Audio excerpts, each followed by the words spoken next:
สบายดีท่านผู้ชมที่เคารพทุกท่านสำหรับวิดีโอนี้ข้าพเจ้าอยากจะเล่าสู่บรรดาท่านฟังเกี่ยวกับตัวเลขการสูญเสียกำลังพลของทั้งสองฝ่ายระหว่างรัสเซียกับยูเครนให้ท่านผู้ชมได้รับชมรับฟังนำกัน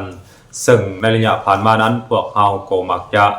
เห็นทั้งสองฝ่ายนั้นออกมาเคลมกันไปกันมาว่าทางฝ่ายของตนเองนั้นมีความสูญเสียน้อยและก็ทางฝั่งของศัตรูนั้นมีความสูญเสียหลายโดยเฉพาะแม้นจากฝั่งของยูเครนนั้นก็จะพยายามออกมากล่าวอ้างอยู่เสมอว่ายูเครนนั้นได้ทำลายกองทัพของรัสเซียนั้นเสียหายหนักหน่วงและก็ที่สำคัญนับตั้งแต่เกิดสงครามระหว่างรัสเซียกับยูเครนเป็นต้นมานั้นยูเครนเองสามารถทำลายกองทัพโดยเฉพาะแม้นสังหารกำลังพลของประเทศรัสเซียได้แล้วประมาณล้านกว่าคนท่านผู้ชมซึ่งถ้าพวกเขาสังเกตจากคำเว้าคำกล่าวอ้างและก็ตัวเลขที่ยูเครนได้ยั่งยืนมานั้นหรือว่ากล่าวอ้างมานั้นมันก็น่าตกใจท่านผู้ชมเพราะมันได้แสดงให้พวกเขาเห็นว่ารัสเซียนั้นมีความสูญเสียมหาศาลบ่ว่าจะเป็นกำลังพลก็คืออาวุธยุทโธปกรณ์อันนั้นคือสิ่งที่ยูเครนได้ออกมากล่าวอ้างแต่ว่ามันมีสิ่งหนึ่งที่น่าสนใจซึ่งข้าพเจ้าอยากเล่าให้บรรดาท่านผู้ชมได้รับชมรับฟังนำกัน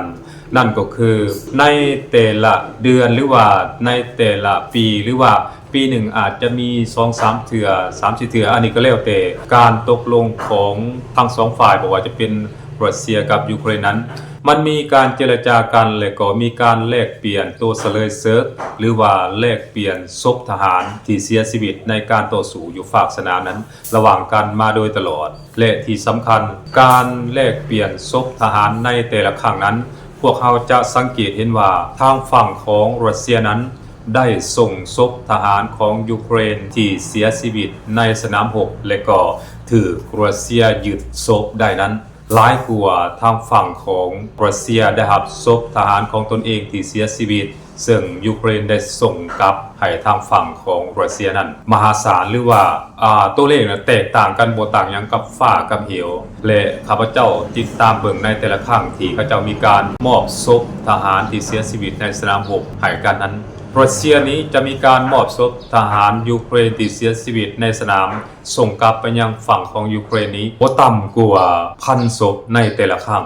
แต่ว่าในทางกลับกันยูเครนนั้นส่งศพทหารรัสเซียที่เสียชีวิตในสนามรบและถูกยูเครนยึดได้นั้นบ่ฮอด30 ศพท่านผู้ชมในแต่ละครั้งเลยตามที่ข้าพเจ้าสังเกตและก็ติดตามมาโดยตลอดและครั้งล่าสุดนี้มันก็ได้เกิดมีการแลกเปลี่ยนศพทหารเกิดขึ้นระหว่างรัสเซียกับยูเครนในปี 2016 นี้ท่านผู้ชม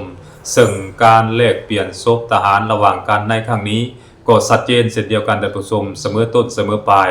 ทางฝั่งของรัสเซียนั้นก็ได้ส่งศพทหารของยูเครนที่เสียชีวิตให้กับยูเครนนั้นประมาณอยู่522 คนส่วนว่าทางฝั่งของรัสเซียนั้นก็ได้รับศพทหารที่เสียชีวิตจากฝั่งของยูเครนที่มอบให้กับรัสเซียนั้นประมาณอยู่33 คนท่านผู้ชมตัวเลขดังกล่าวนี้มันได้แสดงให้พวกเราเห็นว่าความแตกต่างกันความสูญเสียที่มันเกิดขึ้นอยู่ในภาคสนามโดยเฉพาะแม้นกำลังพลที่ได้เสียชีวิตในสนามรบนั้นแตกต่างกันอย่างสิ้นเชิงตัวเลขการสูญเสียของยูเครนนั้นจะสูงกว่าตัวเลขการสูญเสียของรัสเซียอย่างชัดเจนอันนั้นคือสิ่งที่มันเกิดขึ้นและก็เป็นข้อมูลจริงเป็นตัวเลขจริงที่มันเกิดขึ้นจากการแลกเปลี่ยนศพทหารหรือว่าการแลกเปลี่ยนเสลยสงครามระหว่างรัสเซียกับยูเครนนั่นเองท่านผู้ชมและมาฮอดปัจจุบันนี้นับตั้งแต่เกิดสงครามระหว่างรัสเซียกับยูเครนเป็นต้นมาตั้งแต่ปี 2023 หาปี 2026 นี้ที่ได้มีการจัดให้มีการแลกเปลี่ยนศพทหารและก็เสลยศึกระหว่างกันนั้นรัสเซียได้ส่งศพทหารของยูเครนกลับไปยังประเทศยูเครนแล้วประมาณอยู่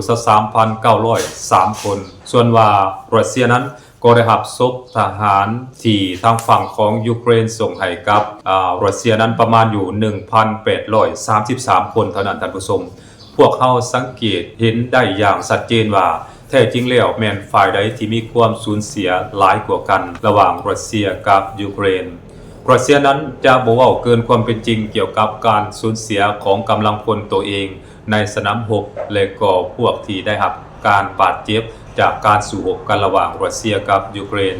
แต่ว่าทางฝั่งของยูเครนและก็ทางฝั่งของตะวันตกนั้นมักจะเอาออกมากล่าวอ้างและก็เคลมเกินความเป็นจริงเกี่ยวกับความสูญเสียที่มันเกิดขึ้นจากการต่อสู้กันระหว่างรัสเซียกับยูเครนนั้นแบบหน้ามือเป็นหลังมือท่านผู้ชม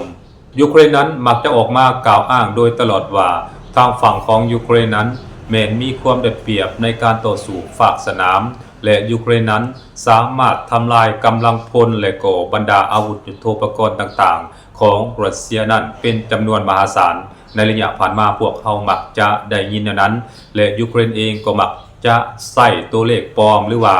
มักจะใส่ตัวเลขออกมากล่าวอ้างแบบเพื่อเคลมเอาความได้เปรียบหรือว่าสร้างขวัญกำลังใจให้กับกองทัพของตนเองนั้นว่า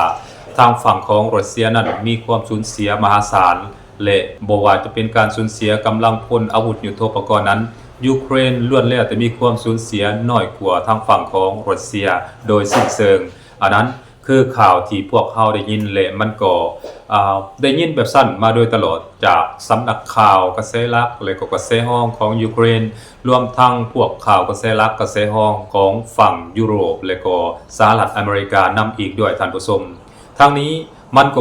บ่แปลกท่านผู้ชมที่พวกเจ้าพยายามเคลมคือนั่นเขาเคลมนั่นก็เพราะว่าเขาต้องการสร้างเขาเอ่นว่าสงครามจิตศาสตร์การโฆษณาส่วนเสือต่างๆว่าทางฝั่งของตนเองนั้นมีความเด็ดเปรียบในการต่อสู้กับรัสเซียและพวกเขาก็ยังบอกว่าตัวเองนั้นได้ลุกคืบหรือว่าได้ตีต้านและก็เฮ็ดให้รัสเซียนั้นสามารถถอยกลับไปยังฝั่งหรือว่าแผ่นดินของรัสเซียนั้นได้เลิกเข้าไปหลายกว่าเก่าและที่สำคัญในระยะผ่านมานั้นพวกเขาก็จะได้ยินว่ายูเครนนั้นได้เพิ่มความสามารถและก็ประสิทธิภาพในการโจมตีประเทศรัสเซียนั้นจนเหตุให้ประเทศรัสเซียนั้นอ่อนกำลังลงดังที่พวกเขาปรากฏเห็นในสำนักข่าวต่างๆกระแสหลักของข้าเจ้านั้นได้โฆษณาออกมานั่นแหละท่านผู้ชมยูเครนสามารถโจมตีจุดนั้นจุดนี้ได้และก็ยูเครนนั้นสามารถสกัดกั้นการโจมตีของรัสเซียแบบ 100% บางบ่อนก็ดีเขาก็จะพยายามโฆษณาออกมาในนั้นพร้อมกันนั้น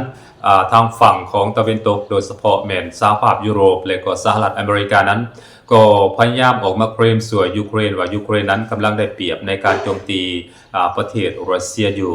ยูเครนมีสิทธิ์ที่จะโจมตีเลือกเข้าไปในแผ่นดินของประเทศรัสเซียเพราะว่าเป้าหมายดังกล่าวนั้นจะเป็นเป้าหมายทางด้านพลเรือนหรือว่าเป้าหมายที่หับไส้พลเรือนก็แล้วแต่อันนั้นพวกเขาบอกว่ายูเครนนั้นมีความสอบธรรมที่จะโจมตี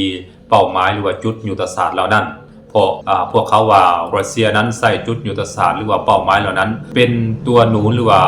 ใส่ในการโจมตีประเทศยูเครนนั่นเองท่านผู้ชมแต่ว่าในความเป็นจริงแล้วการต่อสู้กันระหว่างรัสเซียกับยูเครนนั้นมันบ่ซัพพอร์ตแต่รัสเซียนั้นจะจำกัดการโจมตีมีการเคารพสิทธิมนุษย์และก็โจมตีเฉพาะจุดสำคัญเท่านั้นรัสเซียเองยังคำนึงถึงผลกระทบที่อาจจะเกิดขึ้นต่อพลเมืองของชาวยูเครนนำอีกด้วยเพราะฉะนั้นในระยะผ่านมานั้นจึงเห็นรัสเซียโจมตีประเทศยูเครนแบบตีจงตียอมขนาดว่ารัสเซียตีจงตียอมนั้นประเทศยูเครนก็ยังมีความสูญเสียมหาศาลและก็หนักหน่วงและมาฮอดปัจจุบันนี้รัสเซียเองนั้นก็ได้เริ่มโจมตีประเทศยูเครนนั้นหนักหน่วงขึ้นกว่าเก่านับตั้งแต่ยูเครนนั้นเริ่มโจมตีแบบบ่เลือกหน้าบ่เลือกเป้าหมายโดยเฉพาะแม้ยูเครนนั้นได้โจมตีเข้าไปยังมหาวิทยาลัยโรงกลั่นน้ำมันศูนย์การคมนาคมขนส่งหรือบอกกับพวกหอพักโรงแรมอีกอย่างต่างๆนี้ยูเครนพยายามตีจุดนี้ถี่ขึ้นเพราะฉะนั้นในระยะหลังๆมานี้พวกเขาจะสังเกตเห็นว่ารัสเซียนั้นก็ได้เริ่มโจมตีประเทศยูเครนหนักหน่วงขึ้นกว่าเก่ารวมทั้งได้เริ่มโจมตีศูนย์บัญชาการของกองทหารหรือว่าผู้ที่มีส่วนเกี่ยวข้องกับการบัญชาการการโจมตีประเทศยูเครนนั้นให้หนักหน่วงขึ้นกว่าเก่าโดยเฉพาะแม้อยู่ในกรุงเคียฟนั้นรัสเซียนั้นได้เริ่มโจมตีบรรดาจุดบัญชาการเหล่านี้หนักหน่วงขึ้นกว่าเก่าแล้วท่านผู้ชมพร้อมกันนั้นบรรดาประเทศตะวันตกที่ได้ให้การสนับสนุนและช่วยเหลือยูเครนนั้นรัสเซียเองก็ได้ออกมาประกาศอย่างชัดเจนแล้วว่าถ้าว่าละเมิดเส้นแดงหรือว่าเขาเอ่นว่าข้อห้ามที่รัสเซียได้กำหนดเอาไว้หรือว่าห้ามเอาไว้นั้นบรรดาประเทศตะวันตกเหล่านี้ก็อาจจะกลายเป็นเป้าโจมตีของประเทศรัสเซียอีกต่อไปก็เป็นไปได้ โดยเฉพาะแม่นประเทศเยอรมันประเทศฝรั่งอังกฤษและก็ประเทศโปแลนด์เป็นต้นเพราะนับตั้งแต่เกิดสงครามระหว่างรัสเซียกับยูเครนนั้นบรรดาประเทศเหล่านี้ก็ได้ให้การสนับสนุนและช่วยเหลือยูเครนทางด้านอาวุธยุทโธปกรณ์มาโดยตลอดที่สำคัญพวกเขาจะสังเกตเห็นว่าในระยะหลังๆมานี่ก็คงจะบ่สามารถปฏิเสธได้ว่ายูเครนนั้นมีขีดความสามารถในการโจมตีลึกเข้าไปในดินแดนของประเทศรัสเซียหลายขึ้นโดยเฉพาะยูเครนนั้นได้ใช้อาวุธที่มีพิสัยยิงไกลบ่ว่าจะเป็นมิสไซล์ที่มีระยะยิงไกลและก็โดรนที่มีระยะถล่มไกลนั้นยิงใส่ประเทศรัสเซียทีขึ้นอันนี้มันก็น่าจะบ่สามารถปฏิเสธได้ว่าสิ่งดังกล่าวนี้หรือว่าบรรดาอาวุธยุทโธปกรณ์ดังกล่าวนี้แม้นได้รับการช่วยเหลือและได้รับการสนับสนุนจากบรรดาประเทศตะวันตกเหล่านี้ทั้งนั้นโดยเฉพาะแม้นจากบรรดาประเทศยุโรปเช่นว่าฝรั่งเศสอังกฤษและก็เยอรมันเป็นต้นนอกจากนั้นพวกเขาเจ้าเหล่านี้ก็ยังได้ให้การสนับสนุนและช่วยเหลือยูเครนในการผลิตอาวุธด้วยตนเองเช่นว่าสนองเทคนิคอาวุธที่มีพิสัยยิงไกลและก็ทางด้านเงินทุนนี้พวกเขาก็ได้ให้การสนับสนุนยูเครนเช่นเดียวกันทั้งนี้ก็เพื่อเห็นให้ยูเครนนั้นสามารถยิงลึกเข้าไปในแผ่นดินใหญ่ของประเทศรัสเซียได้ลึกขึ้นและก็หนักขึ้นตามเจตนารมณ์ที่บรรดาประเทศในสหภาพยุโรปเหล่านี้ต้องการนั่นเองท่านผู้ชมและในบ่พอต่อได้มือผ่านมานั้นพวกเฮาก็ได้เห็นมีนายพลเยอรมันคนหนึ่งนั้นได้ออกมาประกาศว่าเยอรมันนั้นพร้อมที่จะโจมตีประเทศรัสเซียถ้าว่ารัสเซียนั้นโจมตีประเทศพันธมิตรนาโตหรือว่าอาวุธของรัสเซียนั้นตกใส่ดินแดนบ่ว่าจะเป็นส่วนใดส่วนหนึ่งของประเทศสมาชิกนาโตนั้นเยอรมนีพร้อมที่จะเปิดสงครามกับประเทศรัสเซียได้ภายใน1 ชั่วโมงอันนั้นคือสิ่งที่นายพลของเยอรมนีคนนี้ได้ออกมาประกาศต่อหน้าสื่อแต่ว่าผ่านไปบ่พอต่อใดชั่วโมงท่านผู้ชมนายพลเยอรมนีคนนี้ก็ถูกนักการเมืองหรือว่าถูกฝ่ายการเมืองของประเทศเยอรมันนั้นด่าเป็นการใหญ่โดยให้เหตุผลว่านายพลคนนี้พยายามสับเซิกเข้าไปหาประเทศเยอรมนีนายพลคนนี้พยายามเหตุให้เยอรมนีนั้นเกิดความเสี่ยงอาจจะเกิดการโจมตีจากประเทศรัสเซียต่อประเทศเยอรมนีก็เป็นไปได้และฝ่ายการเมืองของเยอรมนีก็ยังได้เตือนไปยังฝ่ายของป้องกันประเทศว่าพวกเขานั้นควรจดจำอดีตที่มันเกิดขึ้นระหว่างเยอรมนีกับสหภาพโซเวียตว่ามันเกิดหยังขึ้นและผลสุดท้ายเยอรมนีประสบฆาตกรรมใดๆฝ่ายการเมืองได้ออกมาเตือนนายพลและก็ฝ่ายป้องกันประเทศไปเป็นที่เรียบร้อยแล้วท่านผู้ชมแล้วก็เป็นที่ฮู้ดีกันว่าเยอรมนีนั้นแม้นได้รับความปราศัยได้รับความอับอายขายขี้หน้าจากกองทัพของสหภาพโซเวียตโดยเฉพาะแม่นกองทัพแดงในสงครามโลกไปเป็นที่เรียบร้อยแล้วท่านผู้ชมเชื่อแน่ว่านักการเมืองหรือว่าฝ่ายการเมืองของเยอรมนีนั้นน่าจะบ่ต้องการให้ประวัติศาสตร์ซ้ำรอยอย่างแน่นอนท่านผู้ชมและข้าพเจ้าเชื่อว่าในระยะผ่านมานั้นรัสเซียเองก็ยังบ่ได้เอาจริงเอาจังหรือว่าบ่ได้โจมตีประเทศยูเครนแบบเต็มร้อยหรือว่าเต็มประสิทธิภาพแต่ประการใดรัสเซียนั้นยังได้มีการตียอมและก็เลือกตีเฉพาะจุดที่สำคัญหรือว่าโจมตีจุดที่สำคัญเท่านั้นถ้าว่ารัสเซียเปิดฉากแบบ 100% หรือว่าใส่การโจมตีแบบเต็มอัตราเซิร์ก 100% นั้นหรือว่าใส่อาวุธหนักโจมตีประเทศยูเครนหลายขึ้นนั้นแน่นอนข้าพเจ้าเชื่อได้ว่ายูเครนนั้นจะบ่สามารถหับมือรัสเซียได้เกินเดือนหนึ่งอย่างแน่นอนท่านผู้ชมข้าพเจ้าเชื่อว่าแนวนั้นและงานนี้เขาก็ต้องลองมาติดตามเบิ่งนำกันต่อไปว่าถ้าว่ายูเครนนั้นยังมีการโจมตีหรือว่าใส่อาวุธหนักโจมตีประเทศรัสเซียเลิกเข้าไปและก็นักเข้าไปโดยเฉพาะแม่นโจมตีแบบบ่เลือกหน้าในลักษณะแบบนี้โจมตีหอพักโจมตีมหาวิทยาลัยโจมตีชุมชนโจมตีภัตตาคารร้านอาหารและก็โรงกลั่นน้ำมันของประเทศรัสเซียนักขึ้นเข้าไปแบบนี้ข้าพเจ้าเชื่อในว่ารัสเซียจะมีการตอบโต้ยูเครนแบบเบ็ดเซ็ตเด็ดขาดและก็นักหน่วงขึ้นอย่างแน่นอนท่านผู้ชมอันนั้นเราต้องรอถาติดตามรับชมรับฟังนำกันแต่ที่แน่ๆในภาคสนามนั้นรัสเซียสามารถบุกยึดสนามรบและก็ตัวเมืองต่างๆของยูเครนนั้นได้เกือบว่าทุกแนวรบท่านผู้ชมด้านหนึ่งความสูญเสียที่มันเกิดขึ้นนั้นยูเครนสูญเสียนักหน่วงและก็สูญเสียหลายกว่ารัสเซียอย่างแน่นอนท่านผู้ชม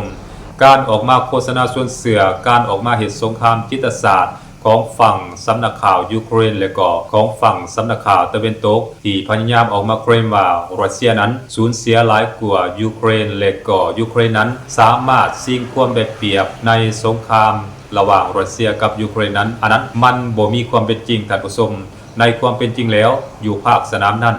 รัสเซียสามารถบุกยึดได้หลายๆตัวเมืองอยู่ในแนวหน้าและก็ปัจจุบันนี้กำลังปิดล้อมตัวเมืองสำคัญและก็จุดยุทธศาสตร์จุดขนส่งที่สำคัญของยูเครนที่เคยใช้ลำเลียงขนส่งอาวุธยุทโธปกรณ์และก็กำลังพลไปยังแนวหน้านั้นปัจจุบันนี้กำลังตกอยู่ในทหารการโจมตีของประเทศรัสเซียอยู่ท่านผู้ชมอันนั้นคือความเป็นจริงที่มันเกิดขึ้นอยู่ในภาคสนามรัสเซียนั้นได้เปรียบ 100% ท่านผู้ชม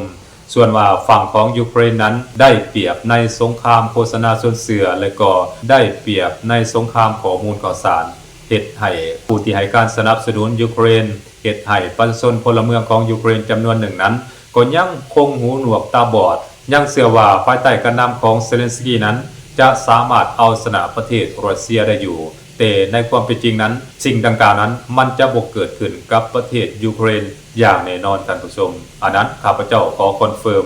เมื่อหน้าข้าพเจ้าจะนำเอาปัญหาที่ยูเครนนั้นกำลังประสบพบพ่อในการเหตุสงครามกับประเทศรัสเซียอยู่ให้บรรดาท่านผู้ชมได้รับชมรับฟังนำกันสำหรับวิดีโอนี้หมดลงเพียงเท่านี้สบายดี